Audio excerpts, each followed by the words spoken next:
લાલો રિક્ષાવાળો ગુમ થયાની ફરિયાદ હતી, એમાં શું થયું પછી? સાહેબ આ દેખાતું નથી કેટલું કામ ચાલે છે. 10 દિવસ થઈ ગયા સાહેબ. અમને મારું કામ ના શીખવાડો. હવે દારૂડે તો રોજ આવે ને રોજ જાય.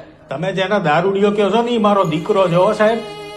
મારી જગ્યાએ તમારો દીકરો હોત તો એની બાયડી કેટલા દિવસથી અહીંયા કને ધક્કા ખા ખા કરે છે. 5 વર્ષની નાની દીકરી છે એની. અરે જરાક તો માનવતા જેવું રાખો સાહેબ, જરાક તો ધ્યાન આપો. હવે ધ્યાન દેશે. યો વાત કરો, કોણ છે વળી? વાત કરો ને. હલો, હા જય હિન્દ સાહેબ. નાના સાહેબ આ કેસ ઉપર ધ્યાન આપું છું સાહેબ. હા નાના પેલું બિલખા વાળું કામ બી ચાલુ જ સાહેબ, મૂર્તિ ચોર વાળું. હા હા હા જય હિન્દ સાહેબ. તમારે પહેલા કહેવાય ને કે તમે એસપી સાહેબ ને ઓળખાણથી આવ્યા છો. કઈ ચા પાણી લેશો? આ કામ કરો ને. હા થઈ જશે સાહેબ.